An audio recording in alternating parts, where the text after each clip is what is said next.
I have to confess, when it comes to Christmas, it truly is the most wonderful time of the year, especially in the Clark house. My wife loves Christmas. I'm pretty sure that we begin celebrating Christmas a little earlier each and every year. We love everything about it. It's a great time of the year. We love the music, we love the decorations. And I'm standing here in what I believe is one of the most beautiful places to worship during Christmas time. You can see just some of the decorations behind me here at Hickory Grove Baptist Church in the worship center, and we have just a great team that makes it so beautiful this time of the year. But every time I come to a new Christmas season, if there's one thing that just always kind of pokes my mind and heart is like, hey, Bill, don't you forget why this Christmas season exists. Don't you forget the why behind Christmas. And so here, as we begin Christmas at the Grove in 2019, that's where we're going to begin with why. Why Christmas? Why does it exist? Why do we celebrate it? Why do we put up these trees, throw up these lights? Why do we break out some different songs? Why do we do all of that? And I'm going to give you a nice little pun to remember the why. It's what I think about when I think about the why of Christmas, and that is Jesus Christ is the way in a manger. Not a way, He is the way. He is the one and only way. Now, there's nothing wrong with the song "The Way in a Manger." I'm not trying to diss the title, but it's a nice way to just remember John 14:6, where Jesus Christ Himself, right before He was departing from His disciples and about to really hit the climax of the reason why He came in the first place by dying on a cross and eventually resurrecting from the tomb and eventually ascending back into heaven. Before all that happened, He was preparing His disciples for that. And this famous quote, John 14:6, is something that He told His disciples. He said, "I am the way, the truth, and the life, and no one comes to the Father except through me." And so the reason behind Christmas is that Jesus is the way.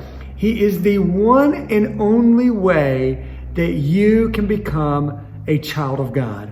He is the one and only way that I can become a child of God. By placing my faith in Him, by turning away from my current direction and placing my faith in Jesus Christ, the Bible says that I become His child, that He adopts me into His family. This is what's really cool, because I'm used to hearing John 14:6 a lot. And Jesus says, "I am the way, the truth, and the life." And you know, think about it when He says that okay, then He is the only source of salvation.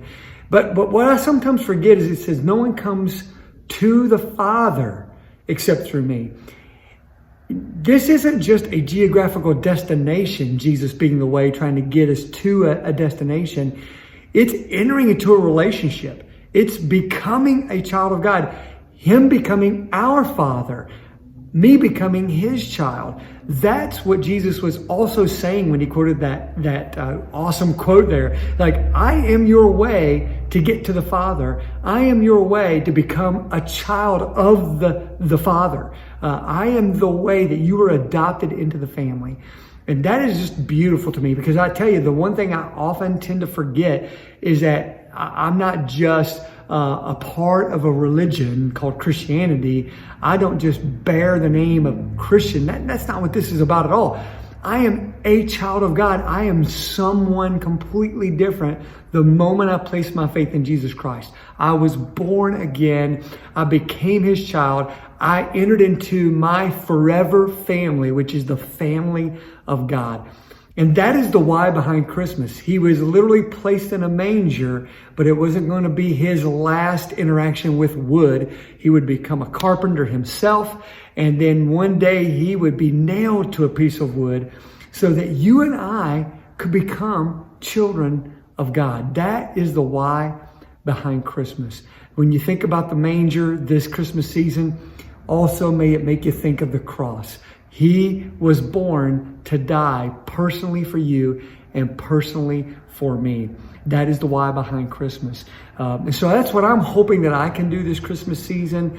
And maybe as you discuss this a little bit in your group, one thing I love to hear from other people is, what do they do to kind of keep the reason of Christmas in the forefront of their hearts and minds? Because it is so easy to be distracted this season with good things. I happen to be okay with the commercialization of Christmas, because the more and more people know Christmas and are dialed into Christmas, whether for good reasons or bad reasons, it always gives me an opportunity to point them to the Christ of Christmas. So I'm okay with that. But the truth is that every one of us are going to have a lot of potential to be overly stressed, overly busy, and really kind of miss the opportunity to just be in the moment of what we're really celebrating here.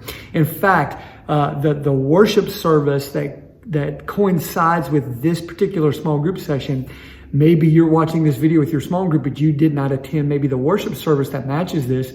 But we always talk about next steps. And the next step that matches this session is to remember throughout Christmas season that Jesus was born to die personally for you.